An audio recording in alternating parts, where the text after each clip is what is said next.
Knives Out was one of my top 5 films of 2019, and it still might be my favourite murder mystery film. So I was very, very much excited for Glass Onion. I didn't get to see it in a cinema. I could have seen it in a cinema, about a 10-minute train ride from me, but it was a real cinema's cinema, and I am boycotting that shit. So I had to wait until it dropped on Netflix to see it, and I finally watched it last night, and I thoroughly enjoyed it. Glass Onion was very damn good.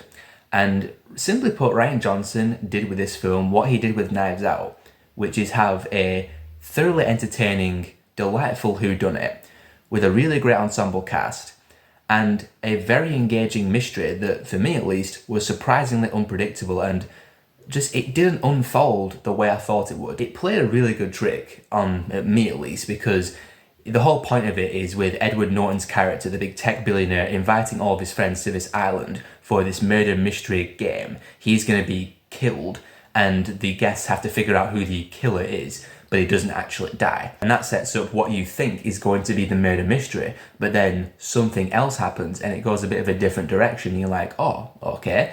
Another unpredictable Rian Johnson whodunit, let's do it. And then when you're following the breadcrumbs and trying to get to the heart of this mystery, again, it's just very engaging. And that's all I can ask for in a murder mystery. Just make me engaged, make me interested, suck me in. This film did that with the plethora of characters and all the different motivations. To quote the poster tagline for Knives Out, hell, any of them could have done it. And I was clueless. I didn't know who the killer was. I didn't know. And I was really entertained watching Benoit Blanc try to figure out who did it. Daniel Craig, I can watch him play this character for the rest of his career if he wants to. Catherine Hahn was great. Dave Bautista. But the standout, like everyone has been saying, Janelle Monáe, she was awesome. I have never seen her in anything, I don't think. I can't remember anything I've seen her in, but this is the film that I'm going to remember her for. And I'm pretty sure she's going to get a lot more roles after this film, because she just brought so much to this character. And a lot of heart as well. She really is the heart of this film. Very much how Ana de Armas was the heart and the standout of Knives Out. She was really the emotional centre of that film. Janelle Monáe is the emotional centre here.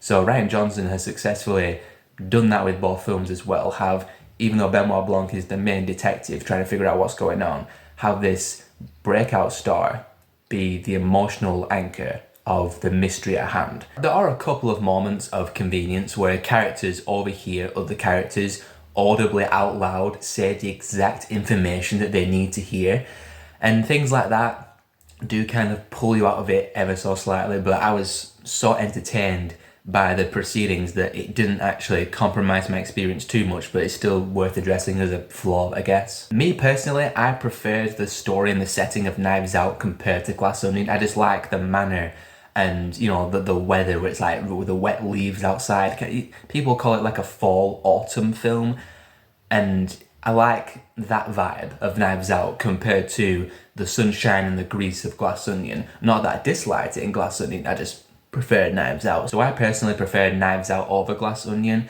but Glass Onion, again, is a damn good sequel. I thoroughly enjoyed it. The mystery was great, the cast was great, just everything about this film was more or less firing on all cylinders for me. This is that franchise now where I'm just giddily awaiting more installments of. I want to see more mysteries with Benoit Blanc from Rian Johnson, because they're just awesome.